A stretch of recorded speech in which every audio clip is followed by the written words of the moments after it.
I want you to stand up and tell the people about our statistic that came in. You do well with that kind of stuff. Very short and simple. I'll do it so short, it's like this. Out of 100 counties in North Carolina, in the last 2 years, the one county that has registered the most Republicans of any county in the state is Johnson County.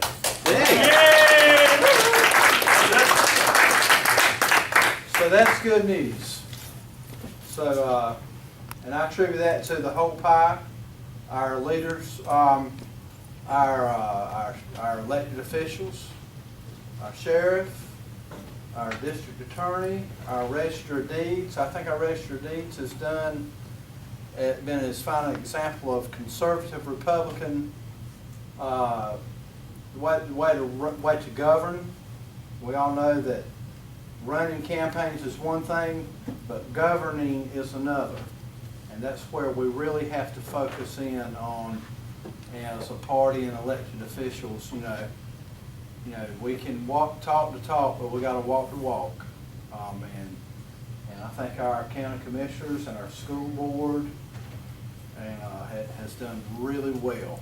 And I think, and then on the other end, you've got people, you know, like Joe Smith and Mr. Munden and Tom, people that do a lot of the thankless work out there. They got the tents set up at all the festivals, and they're registering people at every event we have.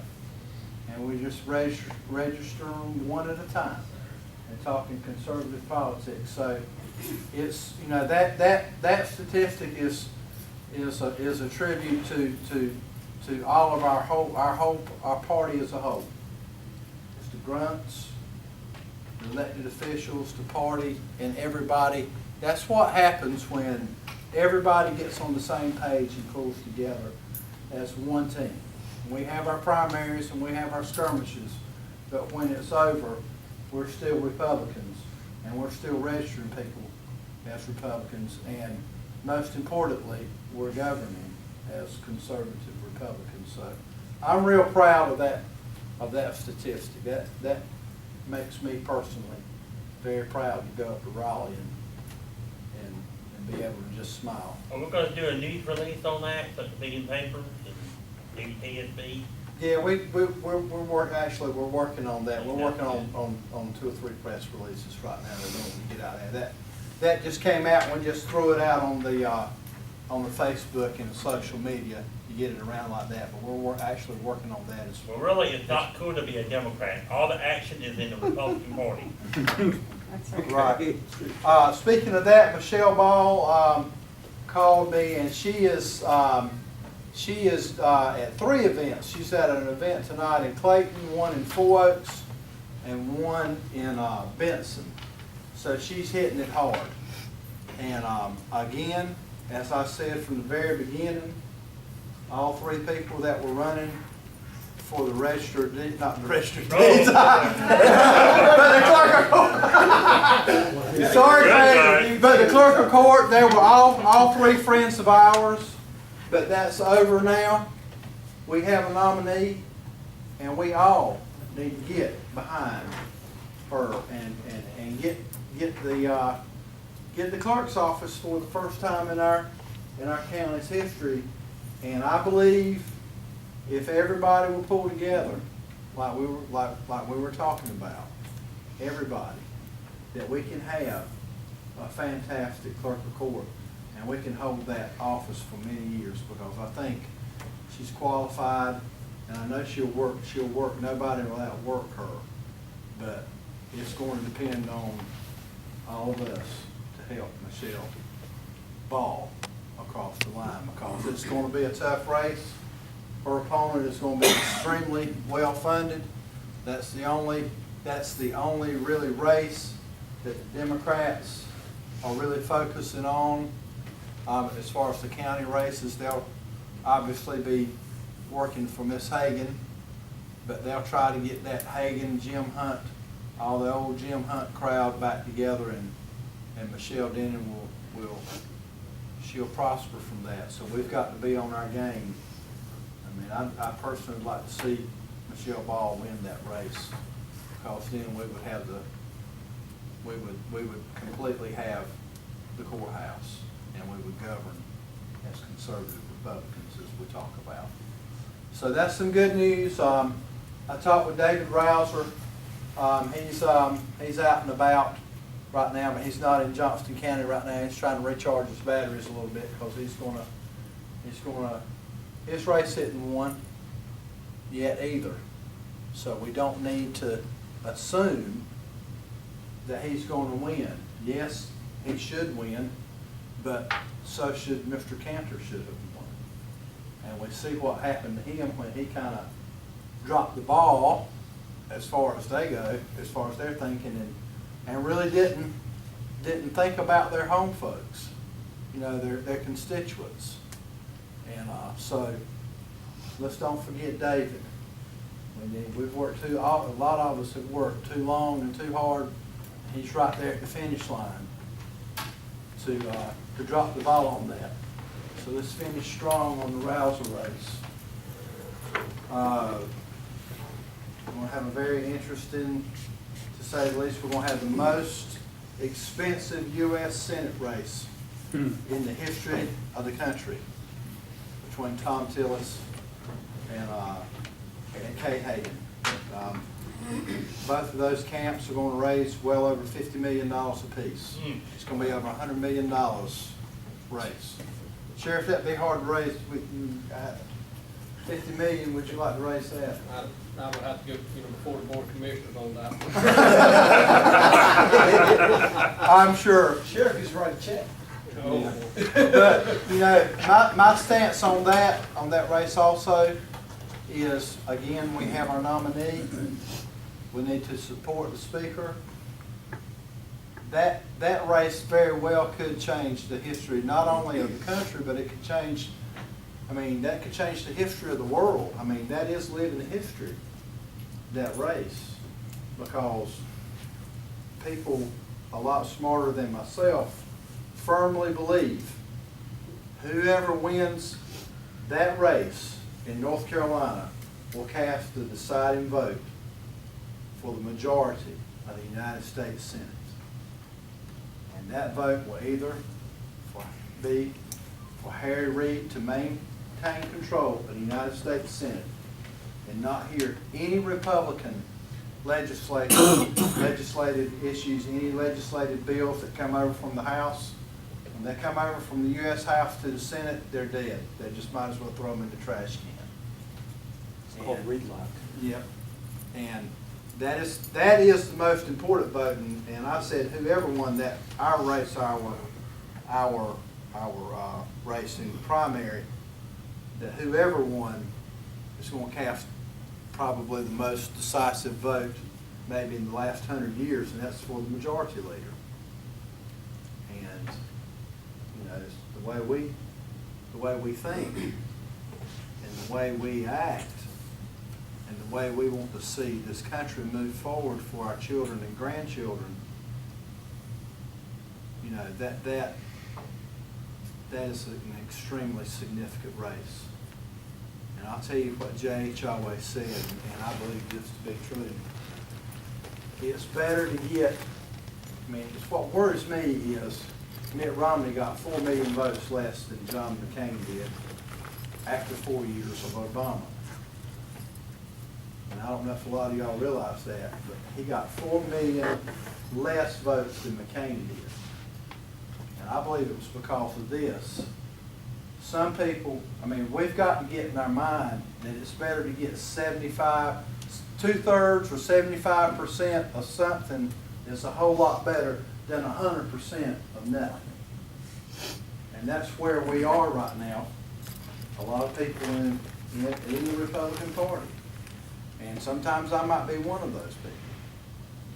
I have been in the past, but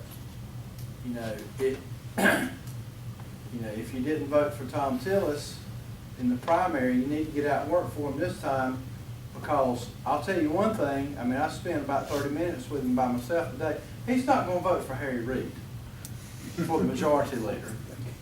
And anything after that is gravy as far as I'm concerned. But Harry Reid, is, I believe this nation's biggest problem, even more so than the president. Because when you got the House and the Senate working together, you can do some damage. Harry Reid is a disgrace Yes, he is. to this country. He sure is. And no matter who we voted for in the clerk of court's race or U.S. Senate's race, I think our candidates that ran in the county commissioner's race, I think they had done a fantastic job of pulling this party back together. We've got to have that mindset that we're Republicans. And our country is on the line. Today, 2014, it's on the line. And we cannot afford people like us that believe in God and believe in our morals and our values and our work ethic. It's on the line. We let it go this time. They're very well, we might not be able to turn it back. And I don't want my children or my grandchildren to say, "Granddad, what in the world did you do back then? What did you do?" They'll be able to say, I'll be able to say, "I fought a good fight." I want everybody else to be able to say that too. And put it in the hands of the Lord. But we got to do what we got to do in this U.S. Senate race. Because this country cannot afford for North Carolina to let this country down. And I mean that. So, I've said enough. We've got the Honorable Judge Jackie Lee. We're going to let her speak first tonight. I just wanted to ask how, from the perspective of people that I come into contact with, Right.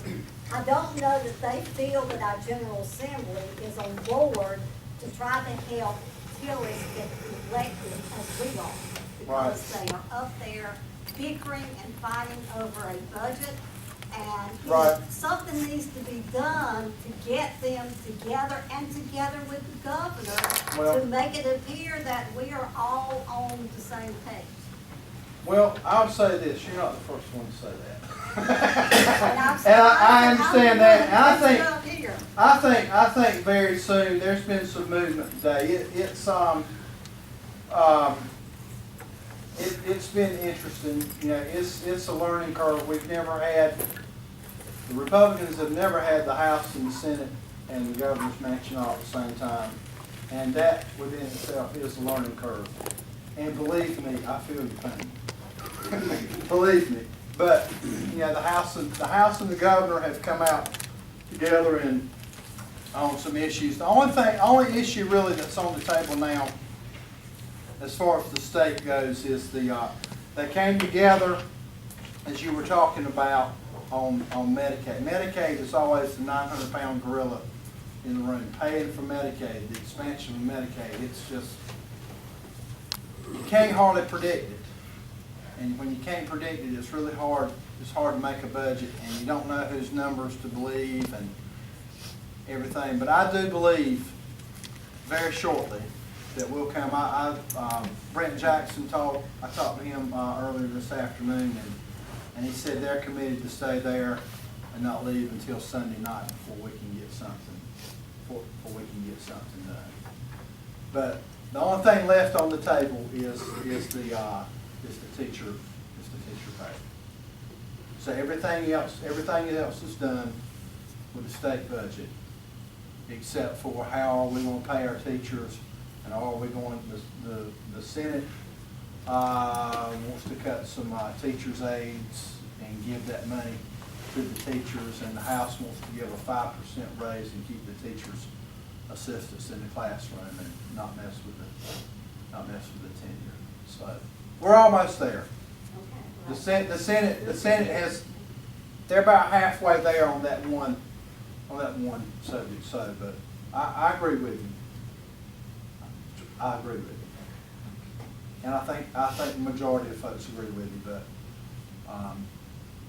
you know, the thing about Republicans is, especially when we get into power, it's like, I'd rather it be like this. Democrats are a bunch of sheep. They're like herding sheep.